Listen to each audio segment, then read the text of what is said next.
In our Boston studios today, holy cow, are you and I in for a spectacular treat. We have James Patterson. He's the record-breaking literary legend who has sold more than 400 million books. But today, he has stepped away from the writing desk and is pulling up a chair with you and me for a life-changing conversation about fatherhood.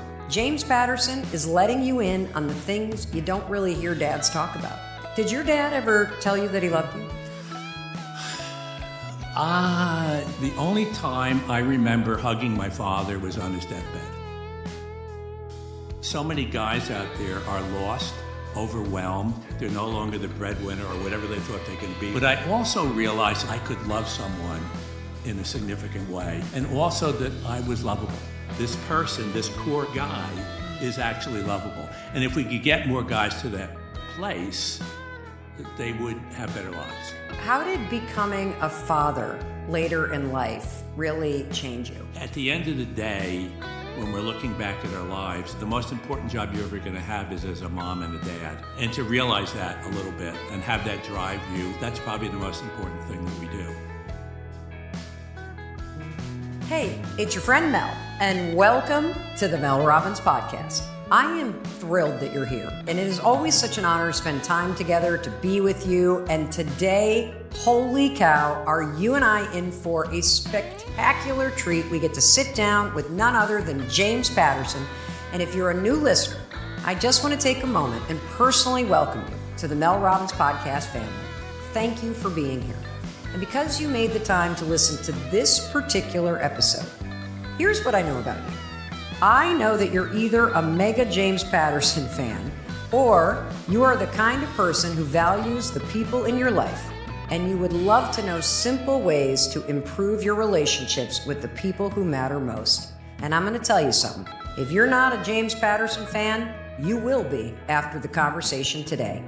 James Patterson has sold a mind-blowing 400 million copies of his books and counting. I mean, you can't step into anyone's house, a bookstore, a library, even the tiniest airport newsstand around the world without spotting a James Patterson title, or heck, 10 of them staring right back at you. Alex Cross, Michael Bennett, The Women's Murder Club. James Patterson has written everything from edge-of-your-seat thrillers, laugh-out-loud kids' books, jaw-dropping true crime, heartwarming tales of love and loss. You name it. If it's part of the human experience, James Patterson has written it. And readers adore him. Having authored or co-authored over 200 books, he's a literary legend and a machine. And he just keeps on going and going and going and breaking records along the way. James Patterson holds the Guinness World Record for the most #1 New York Times bestsellers. He's the first author to sell 1 million ebooks. And the awards, they just stack up like his stories. But his impact goes far beyond what he creates. James Patterson is a philanthropist dedicated to improving literacy. He's donated over 1 million books to students and to soldiers serving overseas. He awards scholarships to future teachers and writers through the Patterson Family Foundation. And he has poured more than $9 million into school libraries and independent bookstores across the United States. And out of everything he's written and accomplished, Dad is still his favorite title. His newest release is the #1 dad book, Be the Best Dad You Can Be in 1 Hour. I've read it. It's a fast, funny, and heartfelt read packed with the real-life lessons James Patterson wishes he'd known sooner. Now, he's come to our Boston studios today for one reason: to be here with you and to share those lessons with you. Lessons you'll want to share with all the soon-to-be dads, fathers, grandfathers, and father figures in your life. And this is a pretty special moment for me because my dad, hi Dad, happens to be one of the biggest James Patterson fans I know. So please help me welcome the one and only James Patterson to the Mel Robbins Podcast. I am so thrilled you're here. I'm excited. I really am. And a lot of times at these things you don't get that excited, but this time it's really fun, I think. Well, I'm so excited to discuss your newest book. I mean, you've got so many books, but this one is really special. The #1 dad book, Be the Best Dad You Can Be in 1 Hour.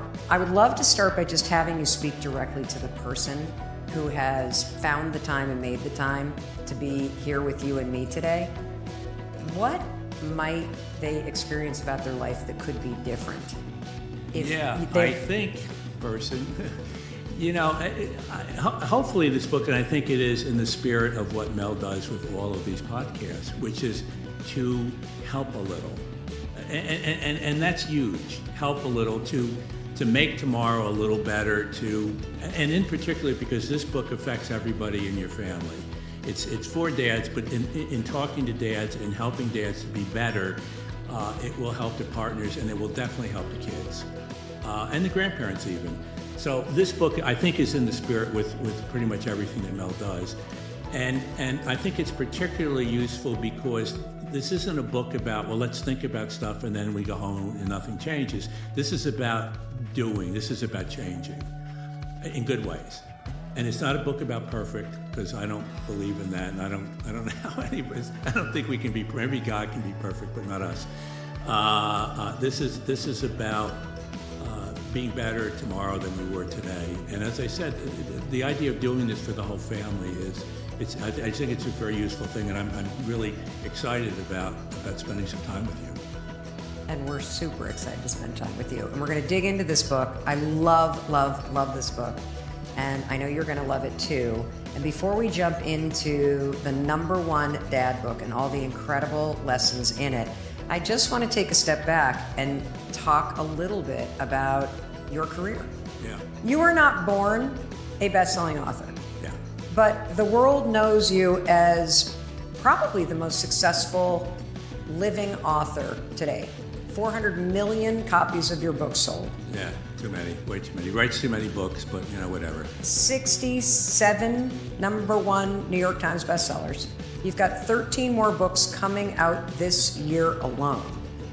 And you have a really interesting story, though, because you didn't begin as a writer. You were studying to get a PhD and then went into advertising. Tell me a little bit about your background. Well, I was in advertising, but I've been clean for 30 years now, so thank you for bringing that up.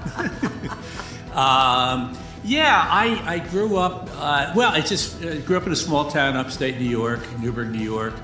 My father actually grew up in a poorhouse there. His mother was a charwoman. She cleaned the bathrooms and the kitchens, and they had shared a room in the basement.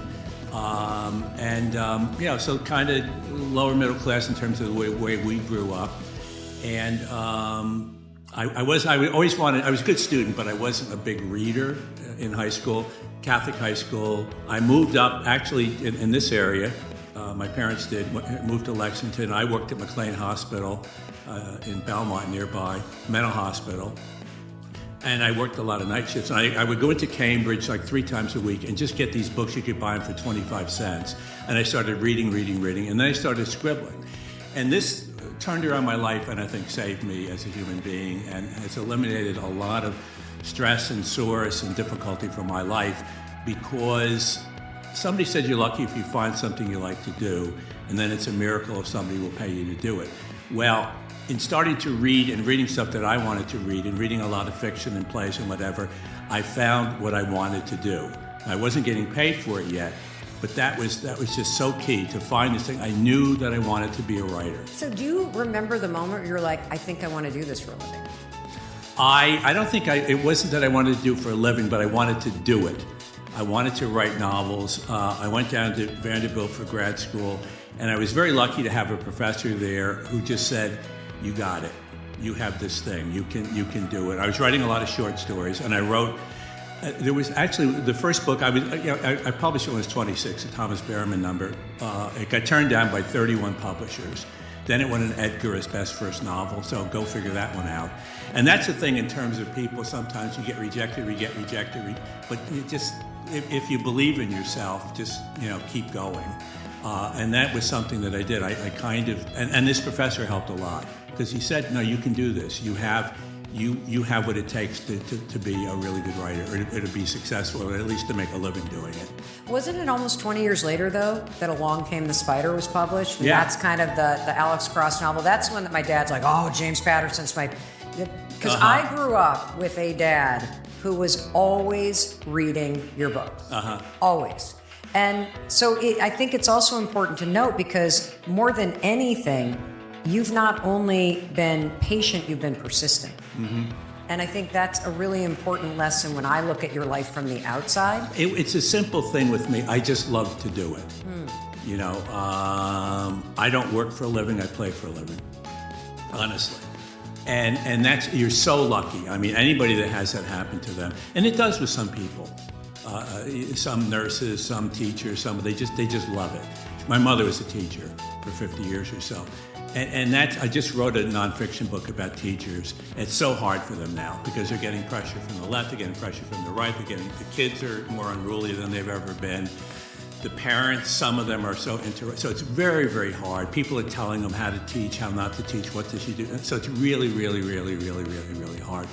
But it's just so important that the kids get educated. And I do a lot in that area, mostly literacy.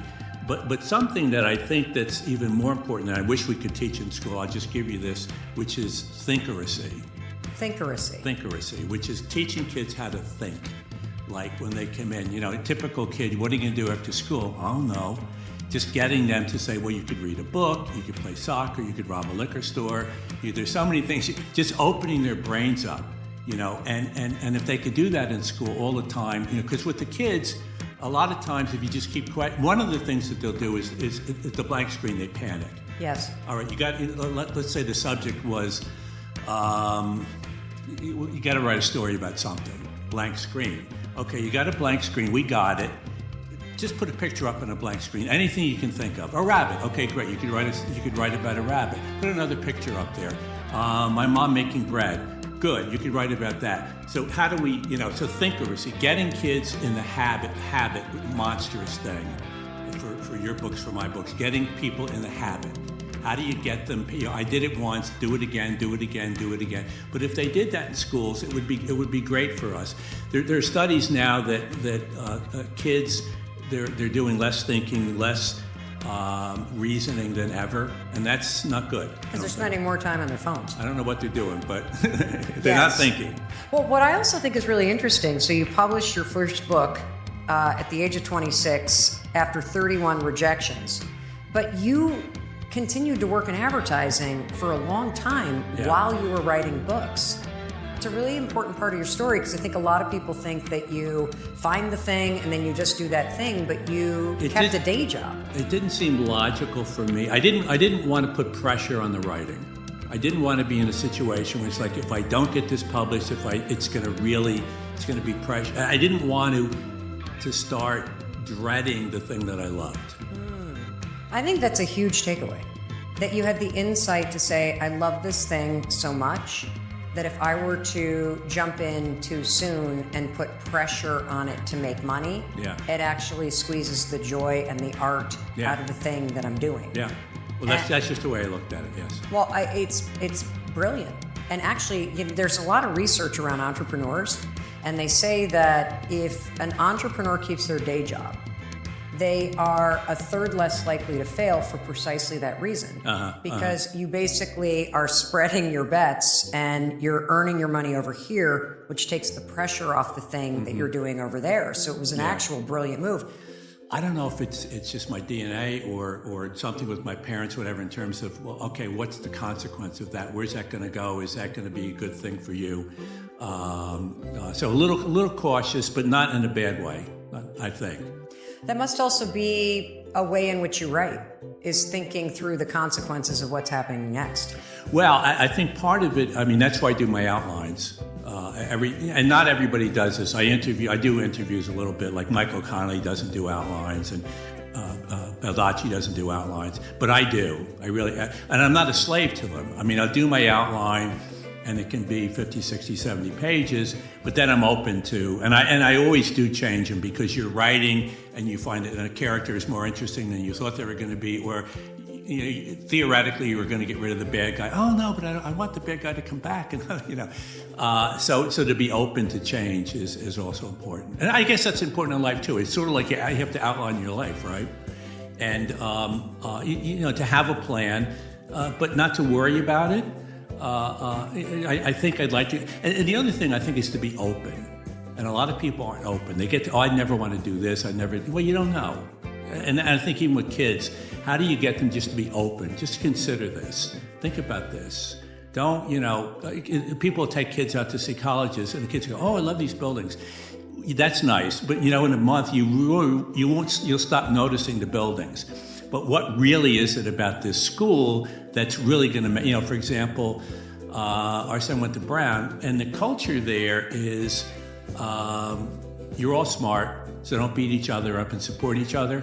So that's the important thing about that school, or one of the important things. If that appeals to you, then that's a good school for you. Much more important than I really like the buildings and it was so cute and No. That culture that's really important. If that appeals to you. How do you come up with so many ideas? It's hell. What do you mean it's hell? No, I'm kidding. It seems like a gift. It is. Yes, it is a gift. I just, for whatever reason, I just have this monstrous imagination. I think a piece of it is growing up in Newburgh. Initially, it was 7 or 8 acres. My grandmother's, it was just woods. Once again, modest house that they built. My grandmother and grandfather. And then woods. And I would wander out in those woods and just make up stories. Story. And I think I just got into the habit of it. I remember when I was going to Vanderbilt, I used to drive down there from Massachusetts. I was living there. It was like 28 hours, whatever the hell it was. And I would write musical plays going back and forth to Vanderbilt. I would just make up these plays. And I'd make them up on the spot. And I would sing the songs. I'm a terrible singer. And create the characters as I was going, and I don't know. It just it's somehow in my head. I don't know why, but maybe it's dreams. I don't know where it comes from. Sometimes I'll wake up and I'll be in the middle of a story that I've been dreaming. And then do you have like a notebook by your bed that you then make notes? I used to. But now what I found out is that if it's good, you're going to remember it.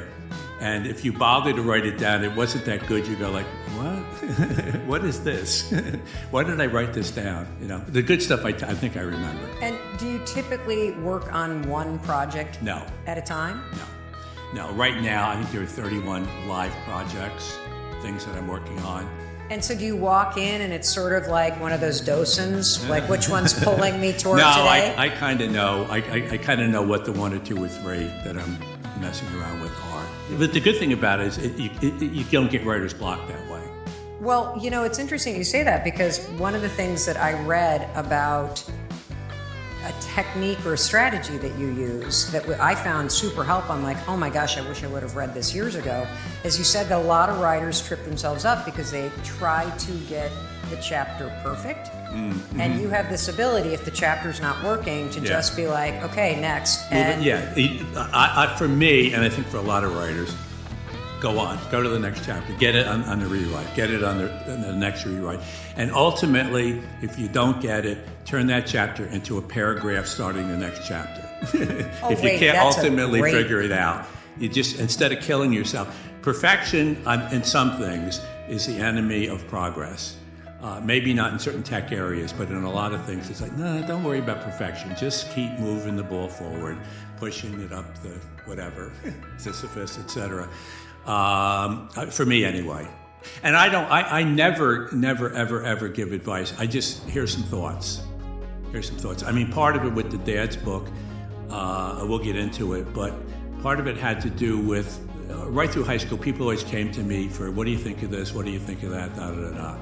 And that's a little of what got me doing that book. The idea of, I have a lot of thoughts to share. And I also think, we've only just met, but I also think you're a very sincere and kind person. You come across as very, very caring. So I think it's not only that you have a lot of thoughts to share, but you are also somebody that as you share them, there is a very kind and caring intent behind the way in which you share the thoughts. It's a weird, I think that's an interesting, I don't know that it's totally accurate, but I'll ask Sue. I think she would say that. But I get more pleasure out of giving than receiving. I just literally, it just works better for me. And the way I grew up, in particular with my grandparents, they were just very giving. that was their deal. They would do little soup kitchens and that's just the way it was. And they didn't want pats on the back or, like I'm going to go to heaven or that's just the way they were. And I kind of do the same thing. One of the things that you're doing in addition to 31 open projects that you're working on now is you have started doing a lot of writing on the subscription platform Substack. A little bit, yeah. Yeah, and yours is called Hungry Dogs, and it has a great backstory. Where does that name come from? My grandmother. She had that line, "Hungry dogs run faster," which is, that makes sense. And, and she brought me up in particular and my sisters to some extent to be kind of hungry dogs in a good way. And she also was big on go chop wood. Just, go do it, get it done. Just don't make excuses, just go out there and chop wood. And I think, and once again, it was never with her, she wasn't going to stress you out. She wasn't going to, beat you up if you didn't do it. I think the only thing they ever did was, you get a 97 on a test, and I go, why don't you get 100? And then they'd let it go. But that was about the extent of pressure. So and I think that was healthy and good, and it was stimulating as opposed to just cramming you up and putting pressure on you that's not particularly useful. So when you reach your 70s, I wouldn't think that you'd be thinking you're a hungry dog, but you're not slowing down at all. And so what drives you at this stage in your life? Drive, I don't know that, probably drive is a good word, but I never think of it that way. One of the things that helped a lot, during the COVID, I wrote my autobiography. I wasn't planning to, but I just started writing down a few stories and I went, I'm really enjoying this process, A. And B, I said, I want to write this well. I want to really concentrate on the sentences more than I have been in the fiction. But that helped me in I think the writing that I've been doing the last couple of years is the best I've ever done in terms of, and that's why. The autobiography just got me paying more attention to the sentences again, which I did way back. And then got a little less, I don't know why, lazy or something. Lazy, I don't know that, lazy. Let's call it lazy. Well, what's the difference? There's got to be a big difference between writing fiction versus really writing an autobiography. What was that like for you? It was fun. It was great. And one of the things with the autobiography, I said, I'm just going to tell stories. I mentioned my father growing up in the Newbury poorhouse and that kind of stuff. And that doesn't, I don't get any credit for that, but it's just interesting to me. He was about to go off to the war and he got this phone call and this guy said, my name is George Hazelton. I live in Port Jervis, which is about 20 miles away. He said, just bear with me for just a couple of minutes. He said, last night my parents after dinner said, George, come on down to the living room. We want to talk to you. And they said, we love you so much, but you're going away to war, and we have to tell you we're not your natural parents, and we adopted you. And then over the phone, this George Hazelton said to my father, I'm your brother. And that's how my father found out he had a brother, which is a pretty stunning story. They both survived the war. They came back, and after they came back 3 or 4 years later, my uncle called up again. He said, I found our father. And, they had never met him in a way that they would remember. He had run off. He had a terrible, Irish guy, just terrible reputation, was kind of a drunk and whatever. And he said he's in Poughkeepsie, and let's go up and see him tonight. My father said, I don't want to meet the bastard. So my uncle, shy guy, went up by himself, a little crummy little bar under the bridge, Hudson River, going over to New Paltz. And there's his father. To his knowledge, he's never seen the guy before. And my uncle sits in there for like 20 minutes. He doesn't drink. He orders a Coca-Cola or something. And he watches this guy, his father, who he's never met. And he's so turned off by the guy, he leaves without ever introducing himself to. And until recently, I didn't even know the name of my grandfather. It happened to be Robert, but I didn't know that. And, just stories like that. Well, and that's a 3-page, the whole book, it's just full of stuff like that. Just stories. Yeah. Wow. How does that story impact you when you think about fatherhood? And this relates to the number one dad book, the only time I remember hugging my father was on his deathbed. And that says a lot. And in therapy, I learned that one of the reasons that I would get angry sometimes was it was my father. Yeah. And I had to sort of, at times go, that's not, that yelling at this cab driver, that's not me. It's stupid, that's ridiculous, it's irrational, and that's just this, whatever, pent-up anger. A, and B, don't blame him. He was doing the best he could, and I think he was. And one of my best friends from college, whatever, I was over his house, my Sue and I were having dinner over there, and with their two sons both played football, high school football. And after dinner, the boys were going out the front door, and my friend said, you know, where are you guys going? And they stopped and they came over and they gave him a hug. And I said, yeah, there's a life lesson right there. Here are these two big football players. It didn't matter, you know, they were football players, but he insisted on having a hug. So with our son Jack, every single night, and to this day, if he comes home, he gets a hug. When I came here, I got a hug. I like that. Yeah, it's I great. do too. And not everybody's a hugger, but the book, Number One Dad book, it's about those little, and once again, not lectures or anything, and making it work for guys, that hugs are a good thing. And it's a page, and the book is just full of all of those thoughts that can be helpful to guys. Well, you know, I love that you're writing this, and I also am happy that you shared that story about your own dad and your uncle and your grandfather. Did your dad ever tell you that he loved you? No, not that language. Did he ever tell you that he was proud of you? Yes. The book writer. He always wanted to be a writer. He wasn't. He was an insurance salesman. He did the best he could, and he made a living or helped. My mother was a teacher. Between the two of them, they were functioning alcoholics, so that was a problem. But once again, they did the best they could. Yeah, and I think one of the things that's really amazing about what you said, because it's you're giving people grace. Nobody can pass on what they weren't given. Mm-hmm. And when you share the story of what happened in your dad's life and the fact that his own father wasn't present. Yeah. And it was also a very different time and a different generation. Mm-hmm. Yeah. When you can look at your parents through compassionate eyes, you can understand that you may have deserved something different or wanted something different, but they could only give you what they had to give. These life lessons, and so coming to grips with my father, huge. Understanding that I wanted to write more than anything and that I was going to do it.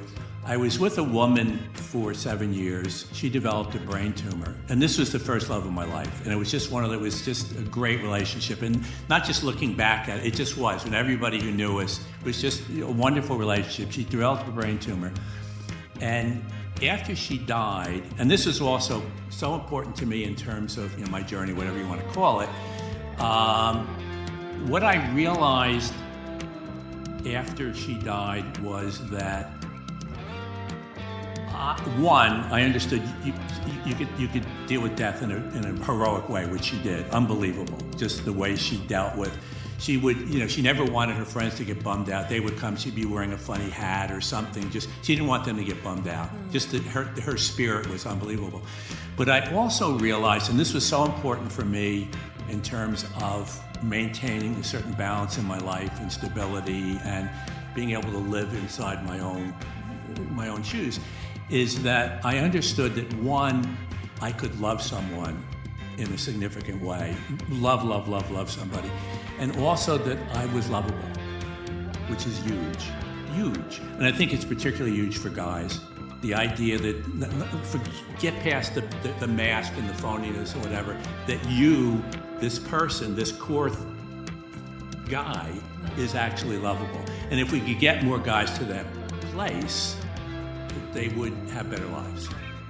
Did you not feel lovable as a kid based on how your dad treated you? I don't think it was based necessarily on top. I don't think it was just my dad. I believe that the only reason that I'm going to overstate this, that as long as I was top of my class, that I was okay. So that was whatever love I was getting, that it was because of that. I think a lot of men and young men feel that way. Well, I think a lot of women do too. Yes, but men in particular, as long as I'm providing, as long as I'm performing, as long as I'm working, as long as I'm doing something out there, that's the worth. And that's going away for a lot of them now, so they have to adjust. Yes. which is one of the reasons why, in terms of this book, the number one dad book, my realization that so many guys out there are lost, overwhelmed. They're no longer the breadwinner or whatever they thought they're going to be, or the warrior, or whatever's built up in their brains over centuries. That it's all changing. They are lost, and a lot of them are angry. And to help them. So we did a little bit of research, and we reached out and talked to about 4,000 people, which is double what Quinnipiac does. Yeah. Well, just a couple of questions, and one of them was, and this is a really interesting one to me, could you be a better dad? And 89% of the dads said yes, they could be better dads. It was fascinating to me. I love this book. The number one dad book, Be the Best Dad You Can Be in an Hour. And one of the things that I love about this is you consistently put the focus on being a better father, not a perfect one. Why is that perfect important? Doesn't work. Perfect for me. I mentioned a little earlier about even when I was in high school and all the way through, people would always come to me and say, what do you think about this? What do you think about this? Would this girl like me? Et cetera, et cetera, et cetera. And then as I got older, a lot of my friends and relatives, they would have younger males come and what Uncle Jim or Jim or whatever, what do you think about this? And in talking to so many of these guys, I began to get a feeling for, once again, this lost in space kind of thing that these guys are feeling, and who am I and what's my purpose and what's the point, and then getting lost in sort of frivolous stuff like cars. Cars are fine, but you're just really getting over it because they have nothing else that meant something in their life. And that was a big thing in terms of why I wanted to do this book, and the notion of being able to help people some. And in this case, it's huge because if you help these dads who are lost somewhat, you're going to help the kids. You're going to help the partners. And I purposely did the 1 hour because a lot of guys will not read the 400-page book. And one of my gifts is to be able to compress information. Well, you know what else I love about this? Because this is, by the way, James, going to be my number one gift to every new father. What I love about this is I could put this in a bathroom. I could put this in a bedroom. I can pick it up and I can read any chapter out of order or any little essay. And I want to read one of them. I'm reading on page 65, and there are these short, beautiful vignettes. And one of the lessons is your presence is required. And you were just talking about how so many men and dads are feeling lost, or they're focused on the wrong things, or they're distracted. And so here's one of the essays. Focused on the wrong things is beautiful. It's not in the book, but your words, that's exactly right. Here's one of my trade secrets. When I'm writing a novel, I sometimes scrawl a note to myself at the top of the page that says, be there. It reminds me that I need to put the reader in the scene so that they'll really feel it. The same goes for being a dad.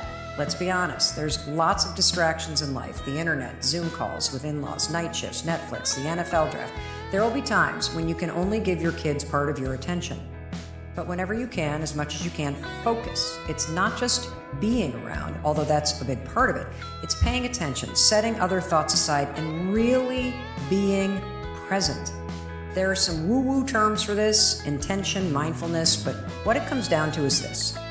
When you're with your kids, be there. Have you ever seen little kids on a school stage lighting up when they spot their parents in the audience? It's like they're witnessing a miracle. Now you're the miracle. You might not be able to be at every recital, every birthday party, and every game, but be at as many as you can. It matters. Sure, someone else can shoot video of a game or a birthday, but it's only live once. Years later, your kids will not remember what song they sang, what flavor cake they had, or whether they won or lost that third match of the season, but they'll remember if you were there. Yeah, and that's a personal one for me because somewhere in the book I say something to the effect of, had I done this research, had I thought about it, I could have been a better dad.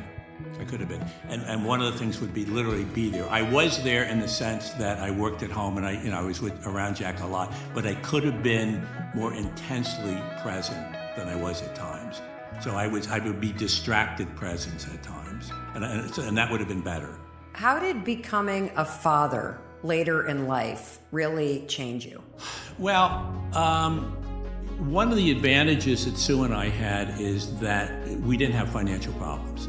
And that takes that baggage out of the way, which is huge. So we didn't have that. We were both totally prepared for it. We were more mature, obviously.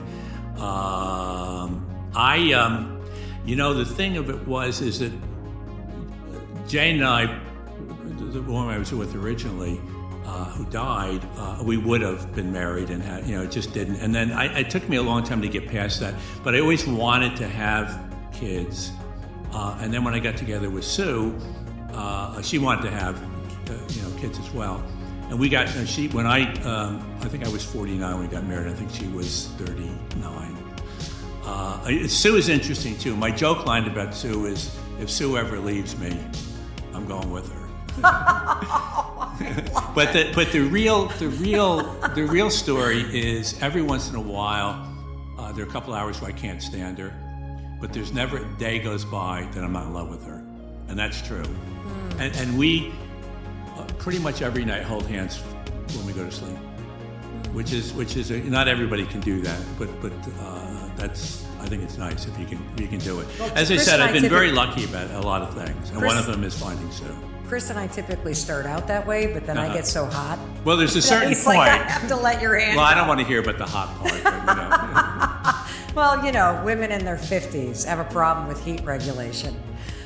There are just so many beautiful, beautiful essays in here. I would like for you to read this one. This is on page 101.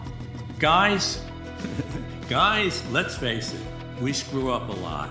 I know I do, sometimes royally. But here's the silver lining. That means we can be really, really good at teaching kids about resilience and how to confront challenges and deal with mistakes and own them, which I think is huge. Life isn't always fair. I love this section, by the way.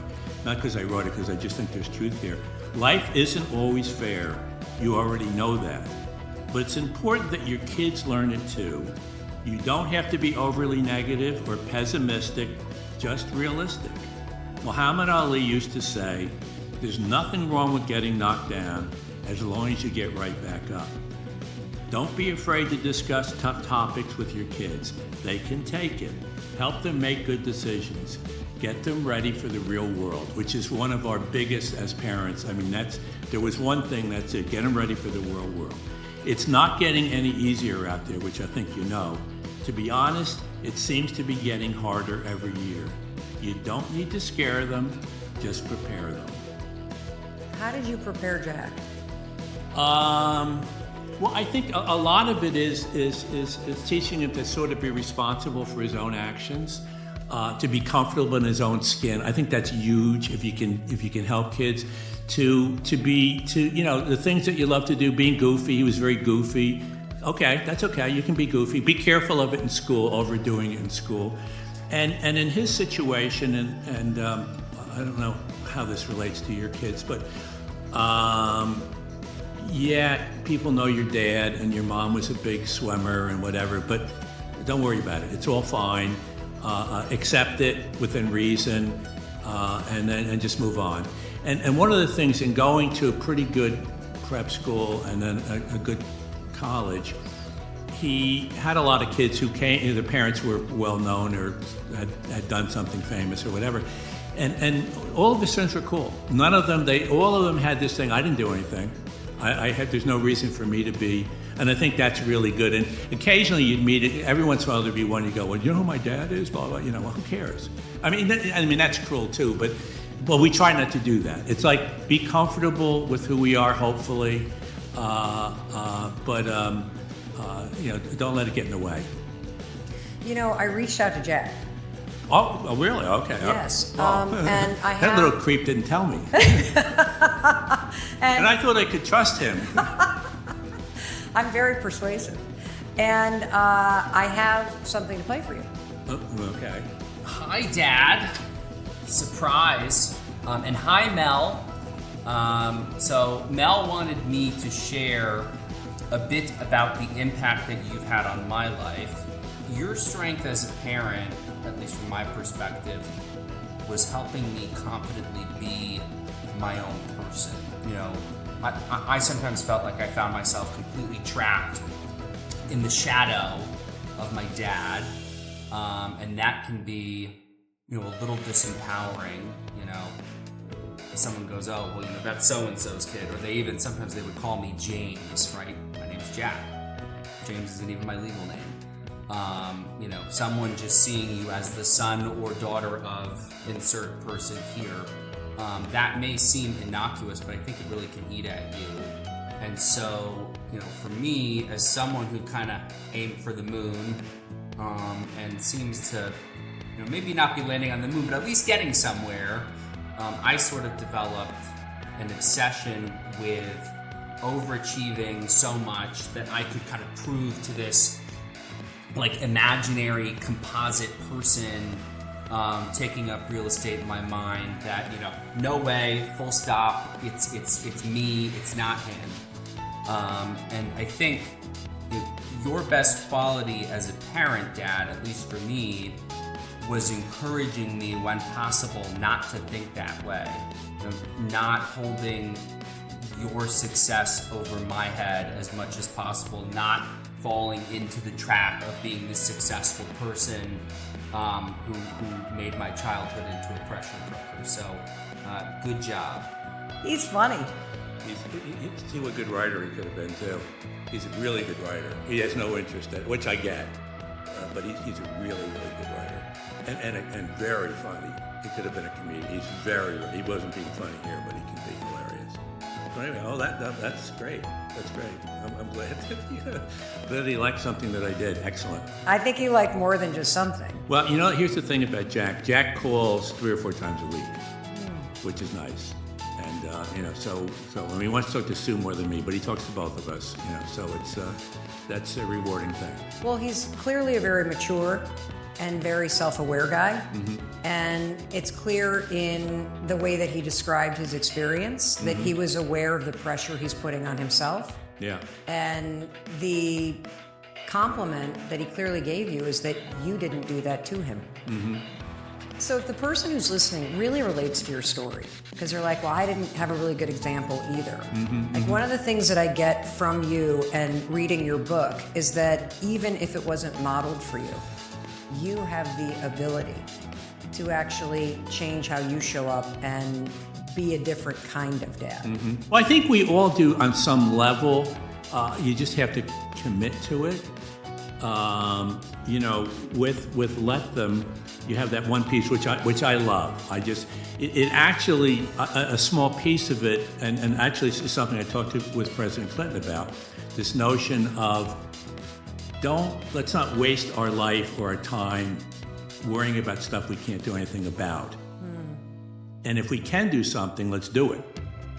Which fictional character that you've created and written about has had the biggest impact on the way that you think about fatherhood? Yeah. Actually, across Michael Bennett, who has this big family, I like doing stories where you go like, well, gee, that would never happen. Michael Bennett has like 9 or 10 kids, and you go like, what? Yeah, but I love it, the fact that it is so outrageous, and then making it work. But in both cases, what those stories are about on some level is balancing your work life with your home life. That's what Alex does. And you know, in the series that's on Prime Video with Alex, we have Aldous Hodge, who has this real intense look. So when he's out there as a cop, you really feel that. And at home, and he's a new father as a human being, but in the story, he's great with the kids. And that balance, which I think is huge. There's a thing in the book about the 5 balls, which is a great little story that's, I think, it was very useful for me anyway, which is, if you think of life as you're juggling these 5 balls, and it's family and health, and I'll lose track of some of them, spirits, which is sort of soul, work is one. And if you drop family, if you drop work, it's a rubber ball and it bounces. If you drop one of the others, family or health along the way, it's not rubber, and it gets scuffed, or it might even shatter. I think for most of us, and this relates to this book as well in terms of why I think it's useful for people, at the end of the day, when we're looking back at our lives, it's going to be more how we raised our family. In terms of the most important job you're ever going to have is as a mom and a dad. It's going to be more important than whatever you ever did, than selling insurance or being an accountant or whatever. I mean, and to realize that a little bit and have that drive you, and it helps you to put up with some of the stuff you have to put up with, and you realize just that's probably the most important thing that we do. It's a really profound thing to hear you say, because I think from the outside somebody would look at the body of work and the impact that you've made, having sold more than 400 million books, and the series and movies, and the way that these stories have transported and inspired and like really enriched people's lives. And they would probably think that for you, it would be that artistry and that body of work. Yeah. Well, it's interesting, Mel, that I don't look at that stuff as being all that impressive or anything. It just, there it is. I interviewed Peggy Noonan about a week or so ago, and both she and I, we tend to be looking forward rather than backward. I just don't, people go, do you have regrets? I don't really think about regrets much. I'm sure I do, but it's mainly, okay, what's next? What are we going to do next? So the thing about selling all the books and all that, I mean, I'm happy. It's helped me to live a good life, and in particular, that being able to do what I love to do. So one of the things that you've talked about is the importance to you and your wife Sue to really support literacy. And one of the essays is about reading. Read to your kids. I'm on page 45. You read. It doesn't take much time to make a big difference. Reading to your kids helps boost their brain power. It gives them new worlds and new ways of putting them together. Talk more about why this is so important as a dad to read to your kids. If it works. And one of the things that I say in the book, which I think is useful, is there's going to be certain things in here you're not going to be able to do or you're not going to agree with, and it doesn't matter. The important thing here is at the end of this book, and I think this is going to be true for every dad out there, pretty much. I'm going to guess at that anyway. If you read the book and you keep your mind open, you're going to pick up 2 or 3 or 4 things that are going to make you better at what you're doing, and you'll be happier about it. You'll be more fulfilled. So I don't, the reading I think it's really useful. It's not for everybody. Because some people, it's just not their thing, and that's okay. But I do think, and in particular, and there were studies about this, that if you have books, if you read to your kids, if you talk to your kids a lot, their vocabularies are just going to increase dramatically. So when they get to kindergarten or first grade, they'll be so ahead of the pack. One of the things that I've been working on with the University of Florida for now 5 or 6 years, the percentage of kids reading at grade level in this country is like 43%, which is a disgrace. Disgraceful. When I was growing up, small town, little Catholic school, everybody in our class could read. Everybody could read. Everybody. What the hell is going on? This is insanity. So we've adopted ways of teaching kids to read that don't work. And it's true in pretty much every state. Massachusetts, the percentage here is under 50%. That's ridiculous. It's insane. All right, University of Florida has this program. They can get it up into the 80s. And it's just, so it's now in, I think, 13 counties in Florida. Canada picked it up like crazy. We're making a little documentary about it. And I visited some schools. And you sit in these classes, you can fake it for 10 minutes, but I'll sit for like an hour, and these kids are so turned on by this program.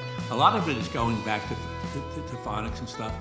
And the kids are they love it, it's fun, they're excited, and the scores just go up, up, up, up, up. Even some of these schools where the percentage of kids reading at grade level is like 10%, all of a sudden it's up into the 50s and 60s. And that, one of the things that I'll talk about when I go out and talk to teachers and librarians or whatever, I'm here to save lives. And I don't mean I am, but the program is. What is your most favorite essay in this book? Do you have one? No, I don't think so. And what I try to do at the end is to help people. Like here are some of the things, in case you're forgetting. I encourage them to go through and cross out stuff or star stuff that they like, and Yes, you have a really, really great thing at the end. If just 2 or 3 or 5 of these ideas work for you, you'll be a better dad. Yeah. And that's 1 hour very well spent. Be consistently fair. Trust really is built on consistency, and trust is everything. What is it important to be consistent about?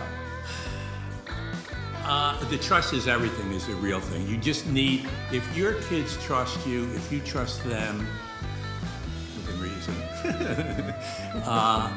that's huge. That will last. You will always have a relationship with them, a good relationship. Consistency.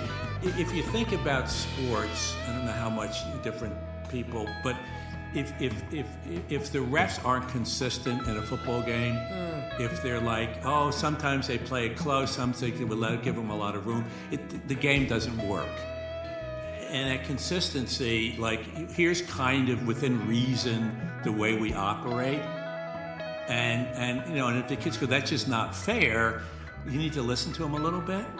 And someday, obviously, we're having a bad day, and we're not going to be consistent that day, or we shoot our mouth off more than we should. And there were things in there about try. I know this isn't totally possible, but try not to have arguments in front of the kids, especially heated ones, especially if it's about them.